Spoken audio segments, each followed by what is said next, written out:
Well, hi, good morning. Thank you for coming and joining me here in my shop. Today is May 1st, another month. So yesterday I put this radio together in its cabinet to give it a shot and see if it was ready to go home. But it's not ready to go home. No. It's got a weak band. So shortwave 2 band appears to be very weak. Broadcast and shortwave 1 seem to be just fine. But shortwave 2, which is the shortwave band we want working, not so much. So the question is, what is the difference between these two bands? Why are these three bands? Why two working and one not? And that also gives a hint as to where the problem lies. It must lie in the circuits that only affect the shortwave 2, number 2 band, and does not affect the other bands. So I think maybe the first place to go here is to find out if the local oscillator is running at full strength on shortwave band 2. So that's what I'm going to start off with. I'm going to do something very simple to see if that's the case. So the way I want to do this is by using the SDR radio and just trying to pick up the local oscillator directly as a radio signal. The local oscillator should be strong around this tube here, so I'm going to put this little pickup loop right around the tube. Hopefully it doesn't get hot enough to melt it. Okay, now what we're going to do is we're going to play the radio on the different bands, and we're going to take a look on the SDR. We're going to find, that's what I plan to do anyway, we're going to find where the local oscillator frequency is, and we're going to see how strong it is on there. Okay, so we should flip on the radio. Broadcast to start.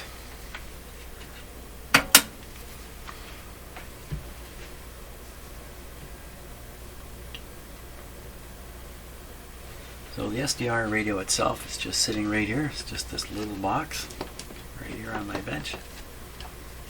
Not much to it. Bought that a few years ago, and it's turned out to be very helpful here in the shop for doing exactly what we're about to do, which is find local oscillator. Let's make sure the radio is operating.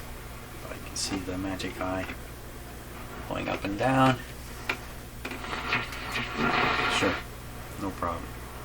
Okay, so if I tune in 1 million on this band, then the local oscillator should be at 460 above it, 1460. Okay, let's flip over to the SDR and see what we can find here. Okay, so 1460 would be right here. Sure enough, up here, this white line is the local oscillator. Now I'm going to tune the radio a little bit. There, and you can see the oscillator moving as I tune the radio. Very good. Get an idea how strong it is? It's going right off the top of the scale there. Okay, so now I am going to change bands. We're going to go to shortwave 1. Wait a minute. That's the sound level from broadcast. Now shortwave 1, same sound level. I'm turning the volume up and down the same amount. We'll go to shortwave 2. Okay, I have to turn the radio way up to get there. Okay, just a little bit of proof, proving to myself that I'm not chasing a ghost. So on shortwave 1, we'll dial in 3 megahertz. That should put the local oscillator either at 3 plus 455 or 3 minus 455. Doesn't that raise an interesting question? Is the band that we're interested in, is it weak because it's been aligned onto the wrong thing? The local oscillator is above instead of below or something like that. Okay, let's find it. So we're on 3 megahertz. Now I'll go to the SDR here. We'll switch this up to 3. There it is. I mean, it's pretty easy to see, isn't it? Right out here. 3, 5, it's a little off because it's a little high. It's at 3,510. It should be down here. Okay, a little bit of an alignment issue. Remember, I think I stayed away from the local oscillators. Now, we'll go to the next band. Okay, we'll dial in 10 megahertz. That makes the arithmetic really easy. Now, what was this moving down here when I did that? Let me tune the radio again. Look at that, eh? Isn't that interesting? So exactly what that is it for real from the radio? It may not be. It may be an artifact of the SDR. The local oscillator frequency we're chasing is very strong, probably overloading the SDR and causing some funny things to happen. Let's go see. Up around 10 now. Up around 10, and whoosh, there it is. So that pretty much eliminates the possibility, let me tune the radio, of a weak local oscillator. There's nothing weak about that. Let's try both ends of the band just to be sure. So I'm down around 6 megahertz, so we should find it at 6.460. 6.460.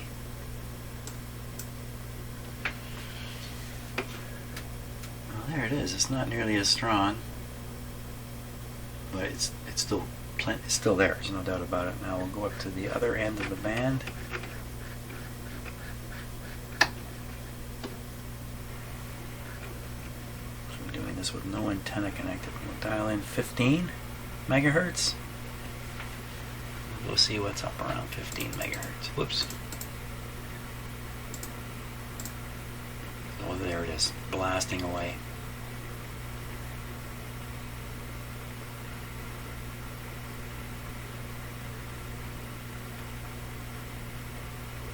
Why the pulsing? I think that's probably an SDR thing doing that. I don't know. I don't know what the pulsing is, but I don't believe it's the radio at all doing that. Okay, that settles that. Local oscillators, full strength on all bands.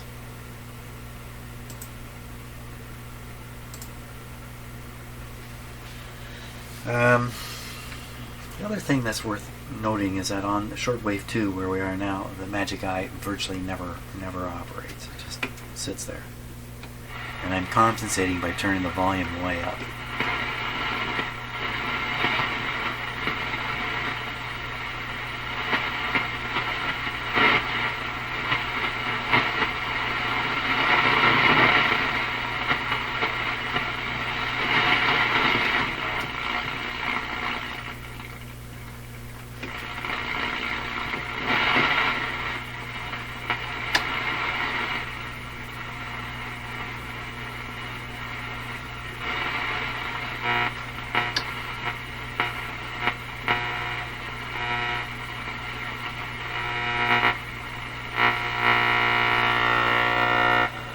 Overloaded shop lights making that sound.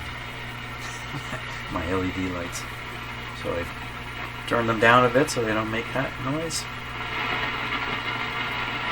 Well, hum is very distinct here this morning too. Okay. I'll have to come up with a new theory now on where to go looking next. What I'm trying to do is localize the trouble. And then I can fish in a smaller pond to try to find it.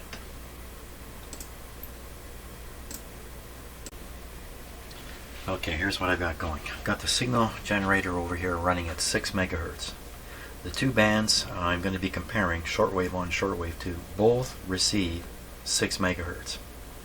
So the band pass filtering at the front end that I'm fooling around with should allow 6 megahertz through on both bands. First thing I want to do is take a look at what this looks like on the oscilloscope up there. So I'm just going to go right on the output of the signal generator. Oops.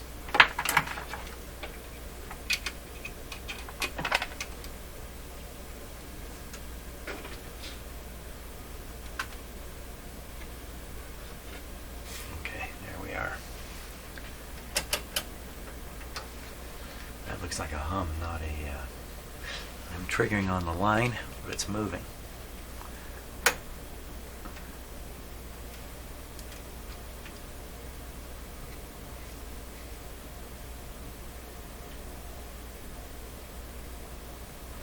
Channel 2.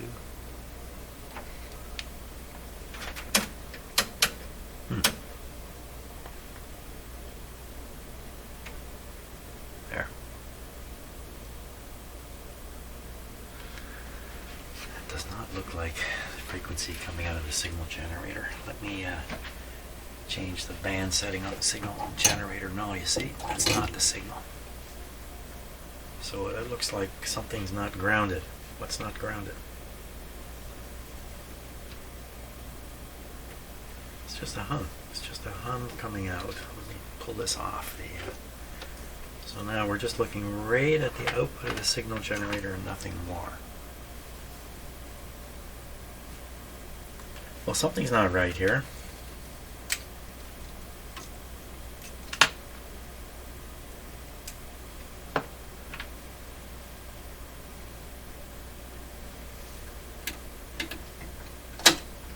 So there, now we can see a little bit of the actual signal. It's a huge whopping hum coming through here. Why this huge whopping hum coming through my little setup here?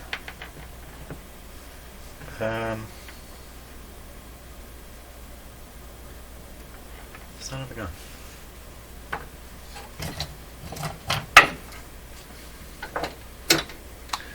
So there's the well, we can work with this.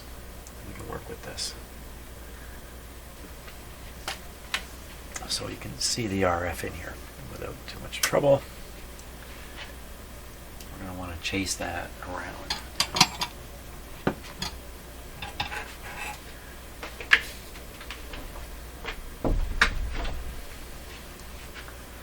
Okay. Chase that around. We're going to disconnect here. Put this on the antenna. Oops.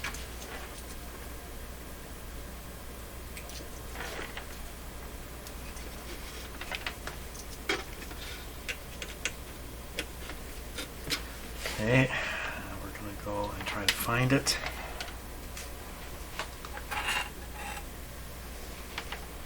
If we can.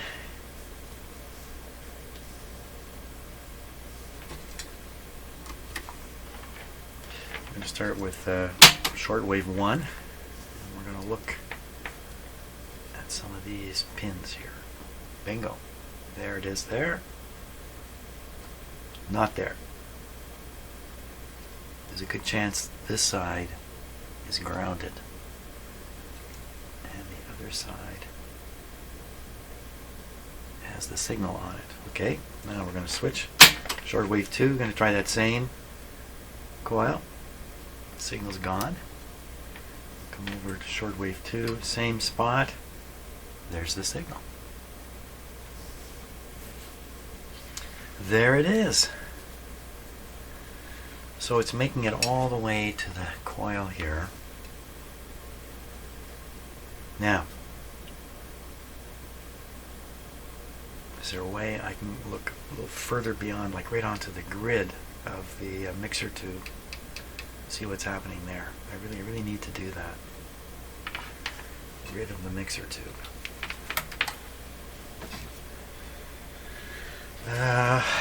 It's so difficult to access it. Let me see if there's a way I can do it from the top here. So in my earlier travels in the radio, I located this component, the 180 picofarad capacitor. I can see it, I can read the 180 written right on it. And it's right, I checked this line, I can see the connection right into the grid terminal and everything. So I know this for sure. So I'm going to put the oscilloscope here, and we'll be looking at what is making it to the grid. Especially if we go on either side and see what this capacitor itself is doing. Works on one band, should work on all bands. But let's try that out. Okay, let me just change the lighting here. I have nice bright overhead lights in my shop, but they hum. I don't like to use them because there's a hum and a buzz that comes out of them. Okay, so we want to go on the reason I had the light on was so I could see what I was doing. We're going to go looking for it here. Let me put this here.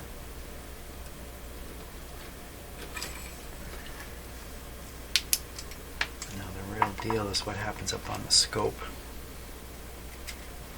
Let's see if I can get down in there.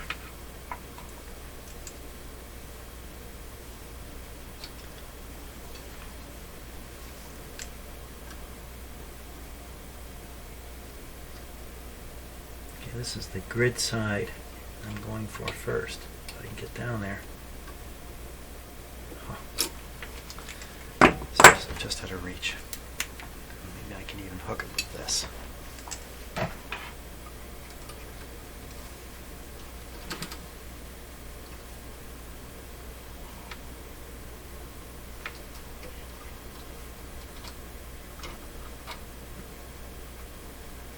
I got it. Okay, so the scope is now hooked on. Hooked on. We don't see much. Signal generator is operating. Okay, we'll change bands here. Still don't see much.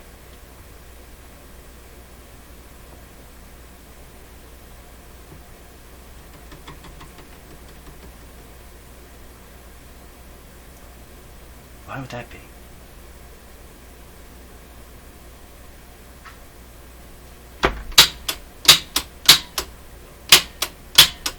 It's a tiny amount here. So it's getting through. Shortwave 1, shortwave 2. In fact, there's more coming through on shortwave 2.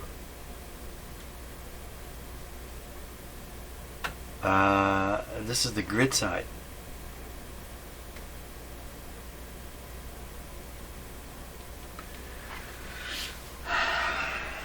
So this is suggesting everything's fine up to the grid.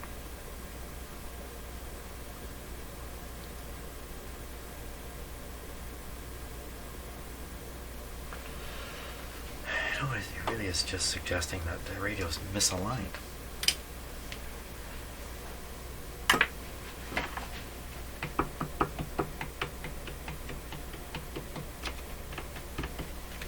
Maybe that's all this is. It's just a misaligned radio.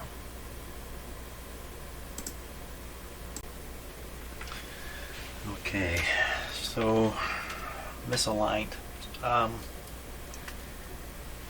It's possible some of these, the two alignment adjustments are these two. This one's the oscillator. We'll leave that alone. This is basically the transformer here, and then a capacitor to tune this transformer, and a tunable secondary in that transformer. We'll go on the assumption that somehow these are way out of whack, have found some extraneous peak somewhere that you shouldn't have found. And that's why. That's why. So let's give it another shot here at aligning it. Now I got it tuned to 8. Actually, it's 8.5 megahertz. Let's see, I gotta turn it right up. Get anything? Oh, let's give it full voltage here. 2.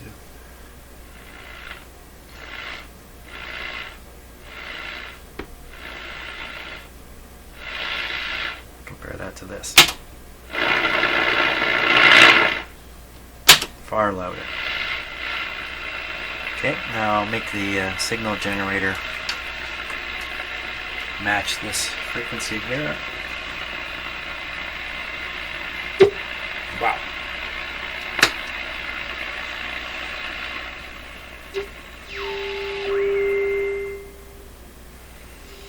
Yeah, just chasing smoke here. This is a very weak signal now. And it's picking it up. What's the magic eye doing here?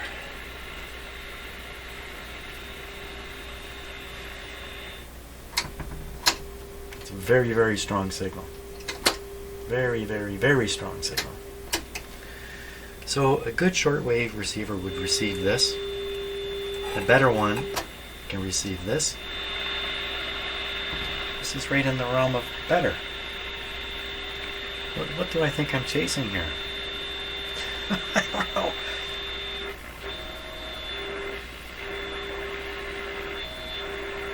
I guess I would expect the eye to be doing more. Okay, a little tuning.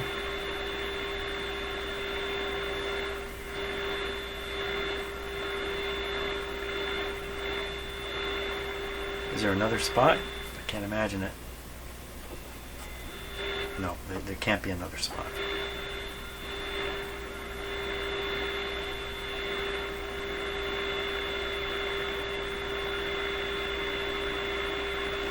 Okay, and then the capacitor.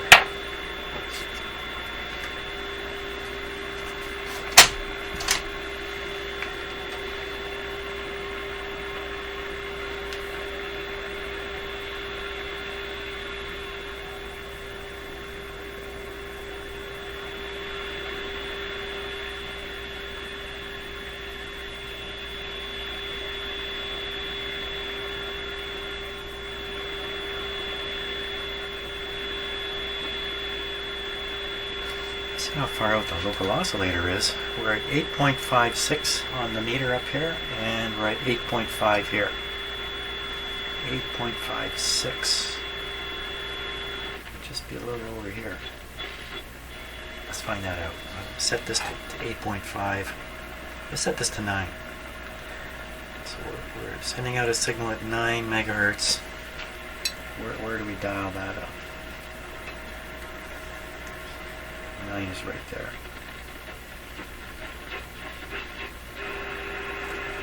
A little more power. It's right on the money. There's nothing wrong here. Discovered there's nothing wrong. There's nothing wrong with this radio. So there has been a lot of X-ray activity on the sun,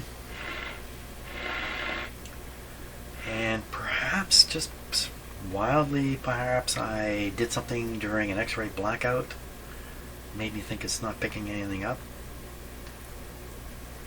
So next thing is the hum. I'm going to go after that hum and get rid of it. Good. Let's try a little experiment here with this radio. Just find out if the hum is as apparent on phono as it is on radio. Just give me a little bit of a hint as to where the hum is coming from.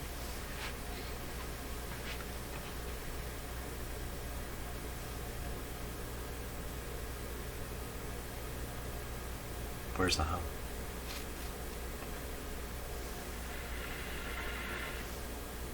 Here it comes. Very low level. Phono. And radio. Hum remains exactly the same. Okay, I think that lets me know where it's coming from. Let's take a peek at the schematic here. So here's the power supply. Here's a high voltage output, and it comes over and it finds a 100 microfarad capacitor here. That's a big one. And then from there, just on this one filter capacitor, the supply goes up to the output tube. So the hum level in the output tube is to some degree dependent very much on this filter capacitor. Now, even if this one were weak, you might get some action on the screen and give you a hum. Looks like both of these got to be fixed up. Just listen to some funny sounds come out of this radio here.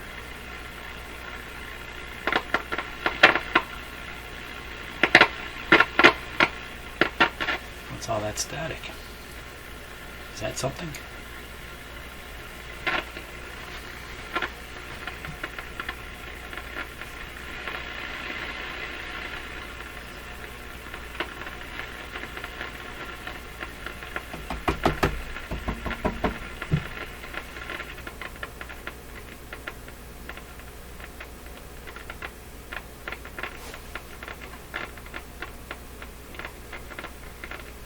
Don't know. Other band.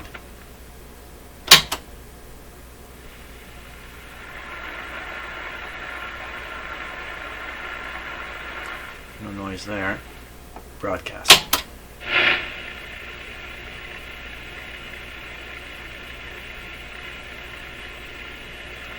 Still gotta wonder why so. No antenna right now. Maybe that's part of it. Okay, he's just muttering. He's just muttering along. The hum is persistent all the time. It's not related to the volume. Augment the two main filter capacitors. I think that's the name of the game.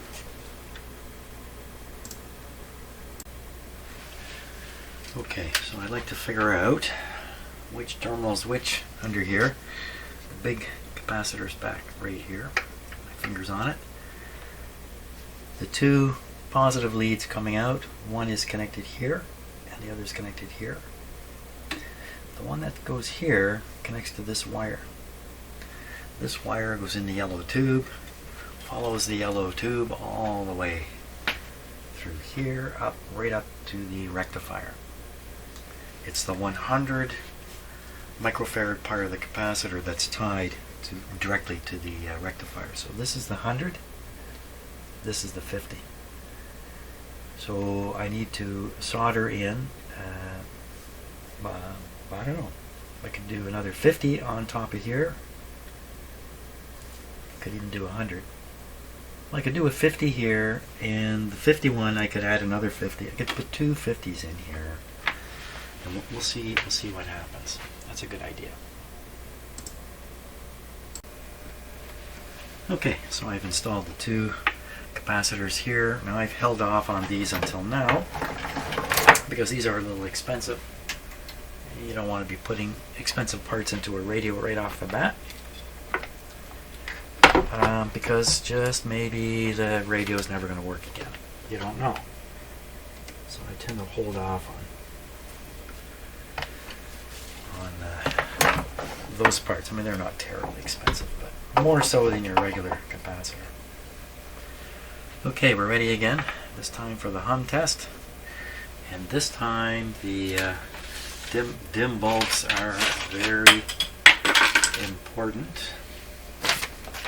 My anti-camera shake feature just fell off. Okay, so we're going to keep our eye on the dim lights because I've really boosted. I've done something right in the power supply. Augmenting the amount of capacity there, going on the assumption the original capacitors have lost their capacity, so I'm just replacing it by paralleling in some extra stuff. But what if that's not true? There really is 100 there, now there's 150. And where there was 50, there's now 100. That's an additional 100 microfarads of capacity. Now it's going to pull current during the charging phase through the diodes, through the high voltage rectifier. So not without potential consequences here. So we're going to go with the dim bulbs. We're on phono. Okay. So the fact is the dim bulbs have protected the radio if there really was a problem. The current flowing in there. Probably isn't. Okay, we'll give it the full power here. Everything's warming up. Okay.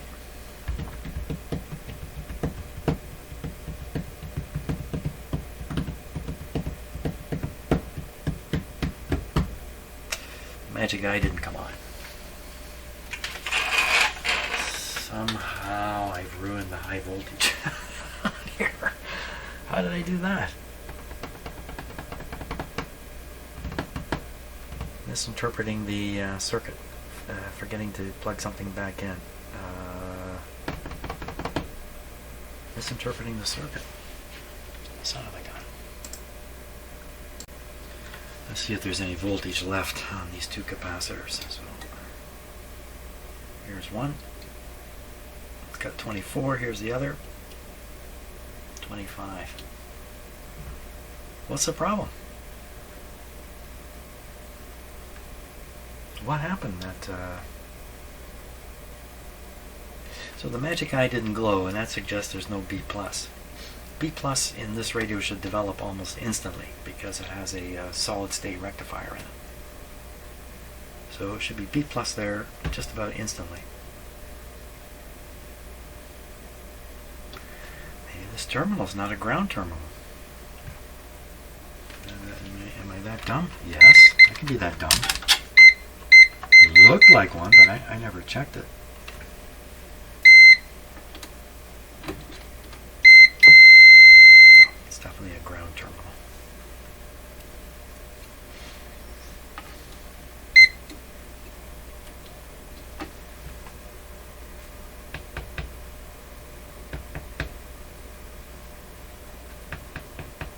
Oh, I've got it on phono. I've got it on phono. It's on phono. It's on phono. Okay. In phono, the magic eye is turned off. Oh, that's it. Yeah. Okay. We're all back to normal now. Let's go back on here. We're going to try it again. This time with certainty. That's why the volume didn't do anything else. Okay, here we go. Dim bulbs. Put it on broadcast. There's the eye coming on. Bit of volume.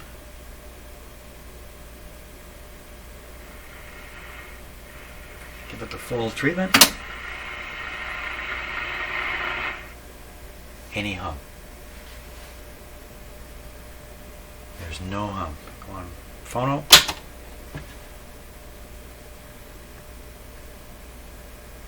See, there is a hum in there, but it's very, very faint. So the question would be now, is there enough hum there? So I'm standing like a foot away. There's all kinds of stuff in my shop making sounds. It's a very slight hum.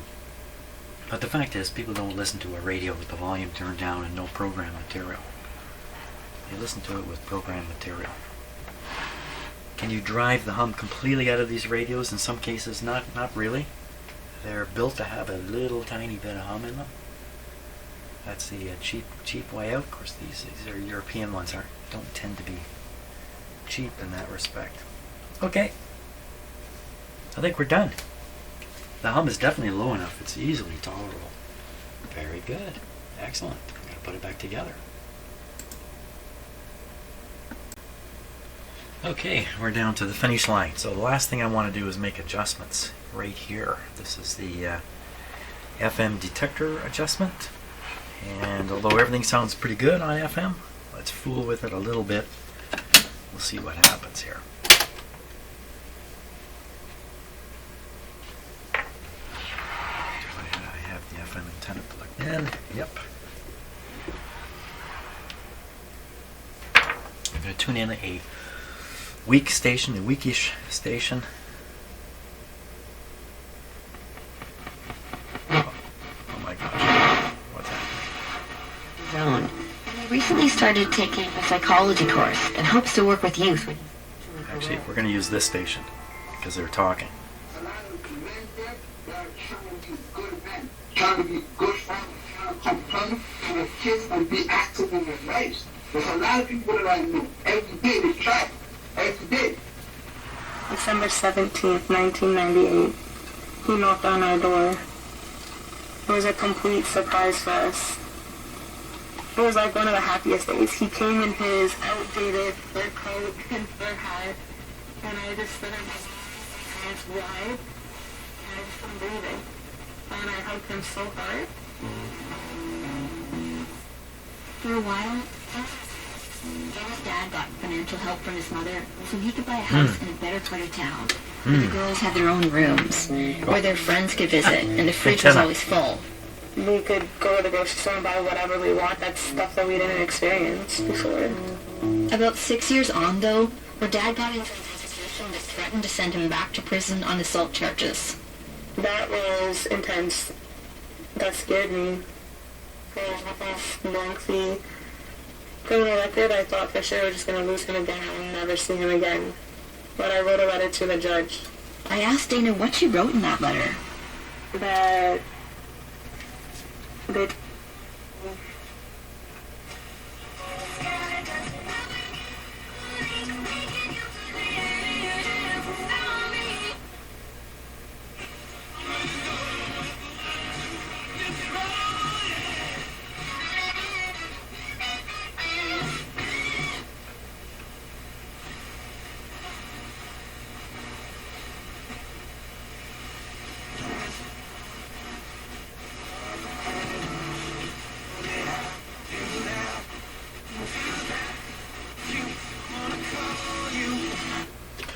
So, not good enough. It's just not good enough.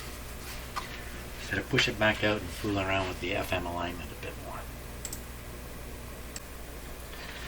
So I was just making some adjustments here, not really getting any improvement out of anything, when I noticed this tube is on a funny angle here. It's a little hard to see in the camera. What's going on with that tube? I can't straighten it up. It's hot. That's why I'm gonna try and get a grip on it here.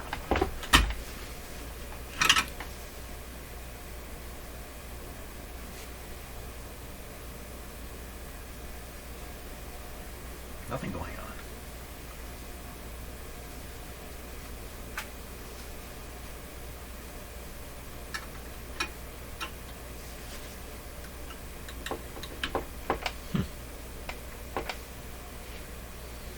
Put it in the socket and it tips over. It feels like it doesn't want to go down on the far side. What's going on? There's something.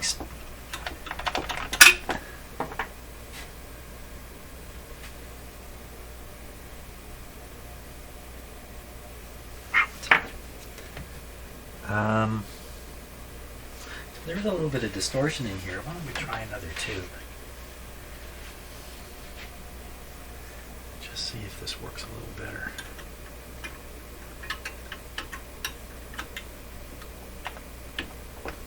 Now that one went down right in the center. What the heck is going on? Pins are, this one pin here is a little bit bent, but I can't imagine that's throwing it off, unless it didn't really go down the center of the pinhole, but instead went down the grip. There's these pinholes are usually a split piece of metal, and you're pushing the pin into it. And there's edges, and sometimes the pin will travel down the edge instead of going down the center. Maybe that's what was happening there. Okay, different tube. Here we go. I don't even know the condition of this tube offhand, other than it works. We'll see how well it works here. And it could be, trying to improve the reception on FM, it could be tube related for sure.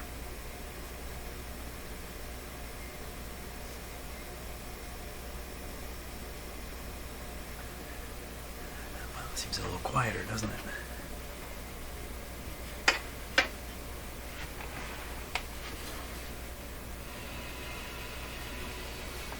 Tune it a bit.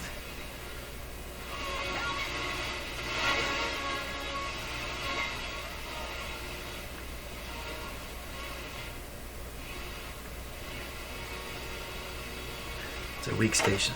Okay, I'm going to carry on without the video running here.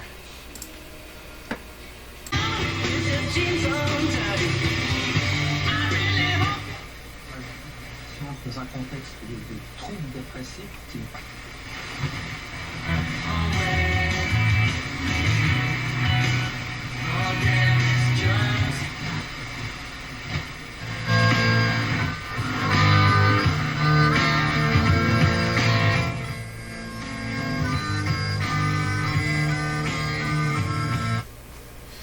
That's it. She's a done. That's finished. Fantastic. So I just diddled a little bit with some of the adjustments in the tuner, and not too much, just a little wee bit, and presto, I think it's working great now. Fantastic. Gotta let it warm up 10 minutes before it'll stabilize on FM tuning, because FM tuning is so sharp. on this radio, so if you turn it on and tune right away and walk away, when you come back it's going to be a little bit off. It's not going to sound all that great. You got to retune. Fantastic. So thanks a lot for watching the series on this radio, and another one something like it is coming, I think.